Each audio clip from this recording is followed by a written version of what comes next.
For all Rovers' good work at Gillingham on Tuesday night, they were once again left empty-handed on the road in Sky Bet League One. Now they're back at home for something of a reunion, with up to 3 former players lining up against them this weekend.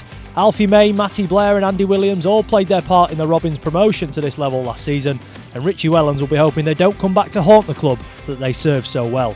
It's another crunch game in the bid to climb the table as Rovers take on Cheltenham Town.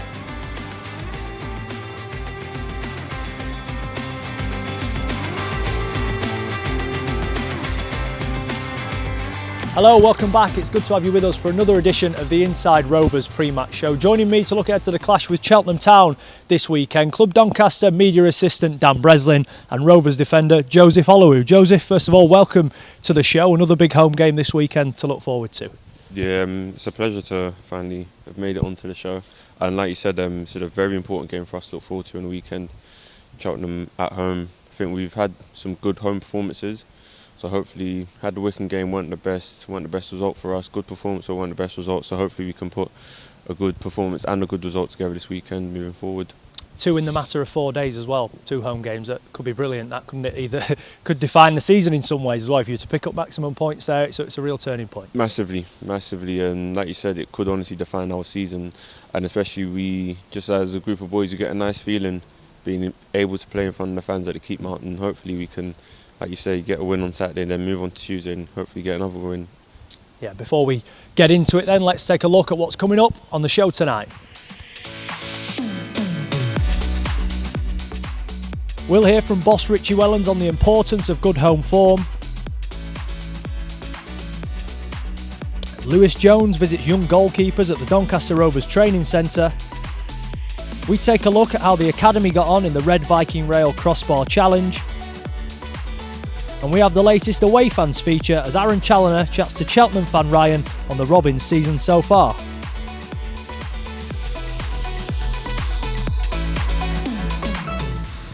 A packed show tonight then, let's get straight into it. Dan, a massive game no matter what way you look at it against Cheltenham. As I've said earlier on, a couple of old boys coming back. Rovers really need the 3 points against them. Yeah, it's promising to be a very tasty show. I'm looking forward to seeing Matty, Alfie and Andy back down here, but hopefully they'll be on the losing side on Saturday. It's going to be an interesting game. Their away form isn't the greatest, and our home form is actually quite decent. We've done well here so far, so it's built to be a good game. Joseph, we've had some long away trips, even in the short period you've been with the club, so to be back on home soil where we've, as Dan said, picked up all of our 7 points so far this season, it is probably good for the boys, isn't it? No, it's massive. I think we might have a nice little stretch of a few home games here and there now. And the away trips won't be too far, and I think we've got the worst of them out of the way, which is nice to kind of look forward to. And like you're saying, just being back at home is going to be important, and just kind of building some momentum moving forward should help us during the season. How have your first few weeks of the club been then? How have you settled in? I've enjoyed it. Honestly speaking, from like the minute I stepped in to sign my contract to just kind of first game, being thrown into the first game against Wigan away, I've enjoyed every moment, and I think I've just kind of taking my time to just learn, keep learning, integrate myself well with the squad, and I think that's going really well. Being thrown in against Wigan, one of the teams who even now you look at it, they've even kicked on since playing Rovers, and with such an experienced front line coming up against Charlie Wyke, who scored more than 20 goals last season. What did that do for you? Did it sort of toughen you up quickly, do you feel? Yeah, I think I've got a lot of good people around me off the pitch as well, so they kind of sent me a lot of encouraging messages, just kind of through reality checks of, look, this is what you're going to come up against, and playing against him kind of was a good experience for me, because it kind of helped me as a player look at, well, at this level this is what he's been able to do, and I like to believe throughout the game he didn't have much to do as well, so it kind of helps me to, well, I'm capable of doing it. It's just a matter of having to do it consistently over and over again. And I know you got to start in the Papa John's as well against a young Manchester City team, but in a competition that probably means a lot to you, given you made your Arsenal debut in it a few years ago. No, exactly that. And I think even building up to that game, I spoke about how when you're a younger player going into it, how you feel about it, and now being on the other side is completely different. It's about setting the tempo and just kind of making it how I didn't want it to be for me, and doing that to MC, and it was good. It was real good. You've had to be a little bit patient since then, haven't you, with obviously Roshan and Tom forging that relationship at centre half. What has that process been like for you? Is it a bit of a learning curve and just watching on and trying to take certain pointers from, I suppose, both of them? Yeah, massive learning. by no means did I expect myself to come here and just be thrown straight in. As much as I was against Wigan, it's a thing of earning the right, shall I say, having to earn that right every single day in training, come in knowing that, you know what, the opportunity will come, and when it does come, making the most of it. And just being around those two players, like, they've got a lot of games under their belts. It's good to kind of learn from them as well at the same time. Of course, no Kyle Noyle this weekend. That leaves a spot at right back, so potentially you may get your chance there, and not your favoured position maybe, but if you are thrown in by the manager, is it something you feel you're more than capable of doing? 100%. An opportunity to an opportunity at the end of the day. And I'd like to believe, and I back myself as a player, that whether it be at centre-back or right-back filling in, I'll do my best possible job for the team, because that's the most important thing at the end of the day. Is it all about combinations if you move in position, knowing what the person in front of you or at the side of you would want from you? Obviously, it's just different angles, isn't it? You're thinking about more things maybe at full-back than you would at centre-back. I think, and communicating, a lot of communicating as well. Of course, all Rovers points this season have come at the Keepmoat Stadium so far. Richie Wells has further made the point of how crucial the Keepmoat being a fortress may be. So what's your assessment of them right now? Well, a club that has been on the up for probably a couple of years now. I think Michael Duff's done a tremendous job, clear identity in the last couple of years of the way that they play. He's changed it a little bit, obviously, because now they've been doing a bigger league, they're competing against better teams and bigger budgets. So he's having to try and form that in the majority keeps him in games. But I like Michael. I think he's a really good manager and he's done a tremendous job there. I think in every game, the Wimbledon game was a little bit of a disappointment, but we was in it until probably 75 minutes. I think all the other performances at home, Portsmouth, excellent performance. Then the 2 wins, and I think Wycombe was a decent performance as well. So at home, I think our supporters have been brilliant.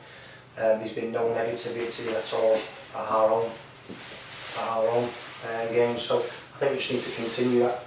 I think the home fans are going to be huge, because our away performances, our away record, is not acceptable. We're going to need to improve that, but the big thing for us is we need to pick up points from home. Dan, Rovers' home form not all that bad so far this campaign. Richie Wells stressed that it could have been more against Wycombe. Apart from those 2 goals, there wasn't a massive amount in the game, was there, barring Wycombe's experience through that whole 90 minutes? Yeah, they did a real smash and grab job on us, but I think every game we've seen massive improvements in our performance. I think even against Gillingham it was a harsh defeat for us, not to come away with even a point from that. So hopefully the tables are going to turn eventually, and there's a lot of positives to be taken out of the game at the minute. Yeah, the manager and the players all speaking about trusting each other, trusting the process, and although you look around social media, it's probably not the best place to be at the minute, given obviously supporters always going to get frustrated. It's a results-based business at the end of the day, but there has to be that faith, doesn't it, in a young team coming good. Yeah, the young team, and they're very together, you know, you can see the good squad harmony they have with each other. So everything's pointing in the right direction. I remember Barnsley, going back a few seasons now, the similar start to us. They was in the relegation zone. Came to Christmas and they shot right up and I think finished in 6th in the end. So it's possible, we just need to all stick together as fans, players and staff. When you're in a run like we are, Joseph, and it is a little bit difficult, how important is it that when you're on the pitch you can sense the fans are still with you? You see some grounds up and down the country, the fans can be getting on the home players' backs, and that doesn't help things, does it? That doesn't improve performance at all. It's understandable, the frustration from them, because they want to see their team winning week in, week out. But for us as players on the pitch, it's massive. I think fans wouldn't understand how it is before you walk out in the tunnel. You hear the fans sing, and just that vibe, that atmosphere building. It's massive for us, because it can almost determine whether you have that extra push or you feel defeated and deflated within yourself. So definitely massive. And we saw against MK Dons not too long ago as well. You come out, you got the crowd behind you. Rovers got an early goal that day and went on to win the game 2-1. It can make a massive difference. Exactly that. That's a perfect example of how having the fans behind you will work in your advantage. The Doncaster Rovers training centre has gone from strength to strength in recent weeks, and Lewis Jones has been down there recently to get involved in some of the goalkeeper sessions.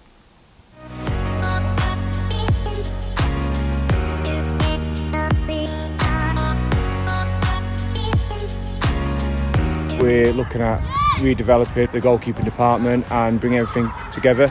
So the development in the academy, matching the syllabuses, the coaches that we work together and make sure that whoever comes in, A, enjoys it, but B, gets a academy standard of coaching. What we want to do is ensure that if any goalkeepers ever came into the academy, when they're with us, they know what we're doing, how we work with the goalkeepers in the academy.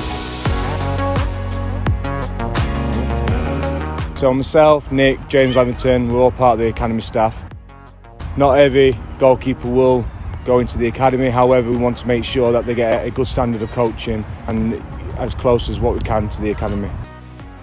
We tend to break down the sessions, so we'll cover all aspects of technical stuff, so handling, pickups, low and high diving saves, and then we'll add that with a topic. So the topic could be 1v1, crosses, shooting, or distributions. We've only got an hour, so we squeeze it into an hour, but we're quite consistent in our messages and in our ways of training.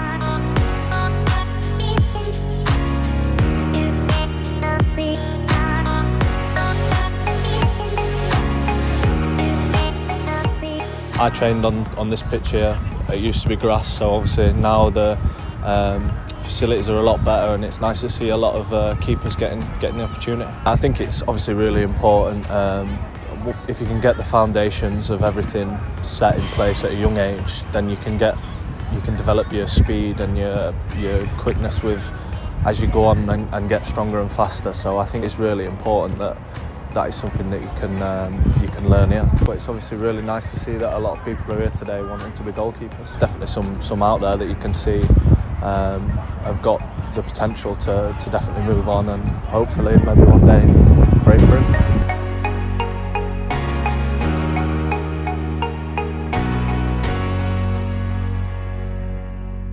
Dan Lewis going down and visiting those young goalkeepers. For them to see a Doncaster-born keeper in the squad now with that number 1 jersey, they can only take encouragement from that, can't they? 100%, yeah. He's the perfect example of what the academy can do for you here at Rovers, and then also at the training centre as well. It's excellent for them young players to work with someone as professional and as experienced as Lewis, so it'll be motivating for them to see and work with him firsthand. Of course, I suppose when you're that young, it's hard you're just enjoying your football, aren't you? You aren't really thinking of what's coming in 5-10 years time, but to see someone there who's going to they're going to have a similar path to him if they're to get to this pitch one day, can only be good. I suppose if family members, they go home and say they've met a Doncaster Rovers goalkeeper, then it's good for parents and everybody involved. Yeah, it certainly will spur them on with the motivation because they've seen firsthand exactly where their futures can take them, and again it just shows how great this squad are interacting with the community as a whole. Yeah, speaking of the academy, all this week the academy have been taking part in the Red Viking Rail Crossbar Challenge. Here's a look at how they got on. So it's the Red Viking Rail Crossbar Challenge. First one up is Rio Andrews.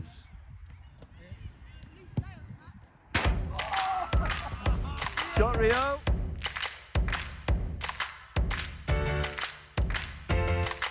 Next one up is from the under-13s. This is Byron Gordon,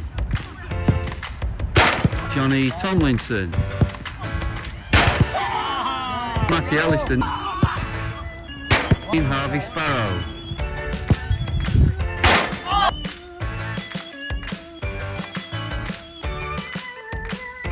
Jimmy Hendon. This is Harry Glades, Josh Parkinson.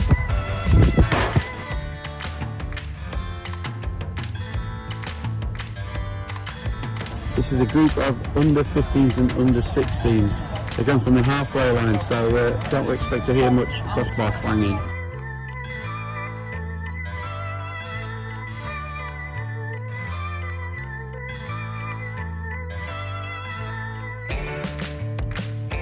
Doncaster Academy.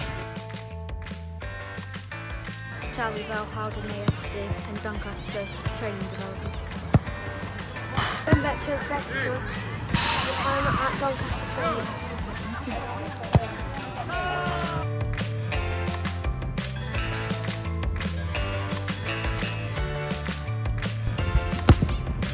Freddie Underwood, I'm under 12. Zach Campbell, plays Doncaster Rovers under 11. Robbie Miller, I'm under 10 Doncaster Rovers. Lucas Cornish, I'm an under 11. George Cannon, under 11 Doncaster Rovers. And Jack Kilsley from the Doncaster Rovers under 9s. Doncaster Rovers under 11s, T. John Watts.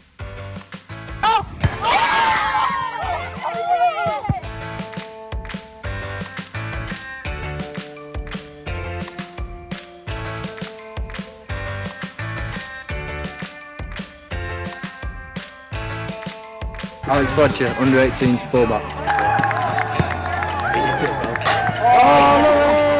Josh Lindley, under 18s, central midfielder. He's done it. Oh, love it. Bobby Faulkner, under 18s, defender. Oh, Bobby! Corey Cole, under 18s, taking number 10. Ooh.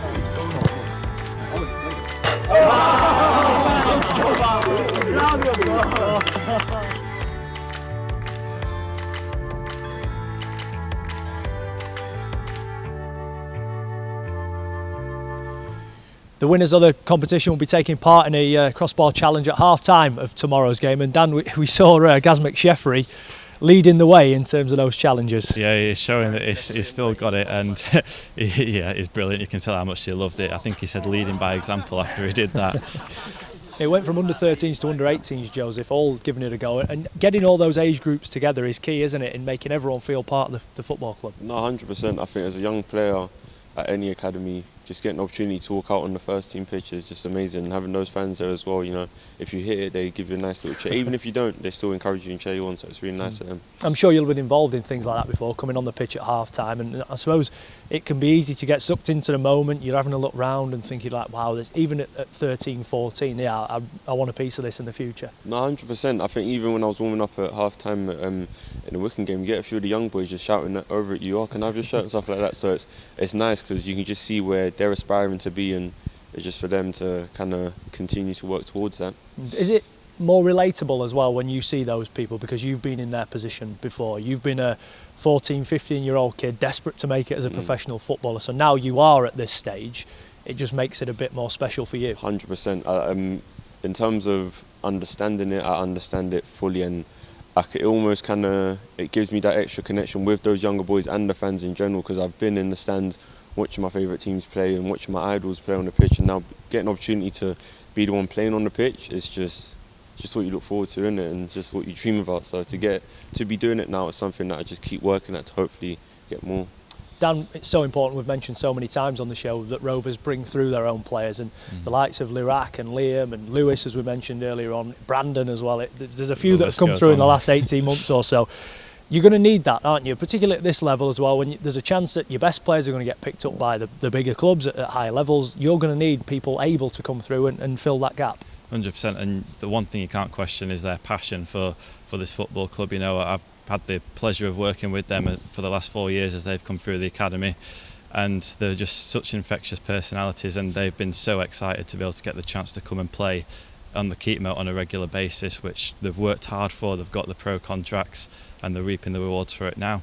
And I know you've had a lot to do with the academy and the media output over the past few years. Is it always extra special for you after seeing the likes of Ben Blythe and so playing on the pitch at Cantley, to then see them in the first team must make you incredibly proud as well? Yeah, it really is, because I have followed them on the journey, and it's amazing. You know, you see the smiles when they walk out onto here for the first time to come and warm up or play the first game, and they just enjoy and savour every minute of it.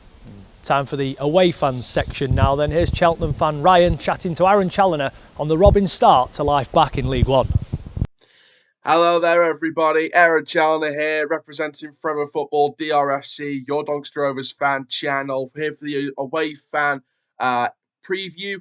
And we've got Ryan here, who's a Cheltenham Town fan, looking ahead to the game at the Keepmoat on Saturday. Ryan, it's great to have you on the show. Obviously, Cheltenham have got 3 of our former players. So first of all, I think Rovers fans need an update here. Andy Williams, Matty Blair and Alfie May. How have they been doing since they've arrived? Well, obviously, I think that Andy Williams is one that, you know, when we first signed him, it was all a bit, you know, there was a bit of thing as to why we signed him. But you know, he's been scoring a couple of goals for us when we were obviously in our championship winning season. Alfie May, I absolutely love Alfie May. You know, he runs his socks off for the team. He scores goals. He works his absolute hardest. And then Matty Blair. Again, he scores some couple of goals. He can defend really well. He can attack, put crosses into the box, and he's been a really useful signing. I think he benefits our style of play really well. So on the whole, I'd say those 3 signs have been done really well for us. Yeah, and we've loved them here at Rovers. So how would you sum up Cheltenham's season so far? Because you're sort of mid-table, you're sort of in the middle somewhere. So it's not been all bad for a promoted side, has it? No, it hasn't. I think many people's expectations when they saw that Cheltenham would be going into League One, it was like, oh, they'll be one of the sides to go straight back down. They're not as big a club as your Portsmouths or your Rotherhams or Sheffield Wednesdays. And they just automatically assumed that we'd get played off the park week in, week out, get thumped 4-0, and that'd be that. We'd be straight back down. But I think in the games that we have shown, we've committed ourselves really well. We've given a good account of ourselves. Obviously, we lost 5-0 away at Sunderland, but Sunderland are one of the best sides in the league. And obviously, Will Boyle, who's probably our best centre-back, has been out injured. Obviously, he's a real danger from set pieces. So it has been on and off this season, but we've given a good account of ourselves so far, and I think we've surprised a few. In terms of then, finally, the prediction, I've gone with, me personally, I've gone with a 1-0 Cheltenham. I mean, what do you think you're going to go with? I'm tempted to go with a 1-1 draw, because obviously Doncaster are rock bottom. They need to pick up points from somewhere. And obviously Cheltenham away from home, I don't know, it's more, I think we have to deal with the pressure as well, because going away from home is never easy, especially when you've got hostile atmospheres. But I do think it will be a very tough game. I think both sides will be trying to go for it, and I think in the end they'll cancel each other out and it'll be a 1-1 draw. We've heard from the Cheltenham side of things then, Dan. As we said, a few players coming back. It's always a bit worrying when you've got former players in the team of the opposition. Rovers just need to make sure they get the job done this weekend. Yeah, Cheltenham will definitely have that extra motivation with those three in the squad as well. And they are a very effective team at what they do. I think a lot of the goals have come from throw-ins and dead ball situations. So Rovers are going to have to be switched on. But in fairness, Rovers have been quite switched on in the last few games. They've just been unfortunate again that, like Wycombe, for example, have just really took the chances. Joseph, the manager, said that Cheltenham have been good at home. They know what they're doing. They slightly adapt the way they play away from home to make themselves more difficult to beat. Is a quick start going to be important, you feel, to try and disrupt them from that? I think in any game, but especially this game, 100%, because they'll be, like you're saying, they have a clear-cut idea of what they try and do from at home, but when they go away, they might adapt and change a bit. And if you can get at them early on, you can shake up that understanding, that game plan almost, to try and implement how you want to play on them early. And of course, an early goal always means that you're going to find more spaces as the game goes on. When the opposition think, oh, hang on a minute, we're 1-0 down, we've got to start opening up, the game becomes stretched. And as we've seen this season, Geordie Huula and Pace and John Taylor, if he's involved, we've got the ammunition to beat the opposition. 100%. Those two players that you just mentioned going forward are frightening.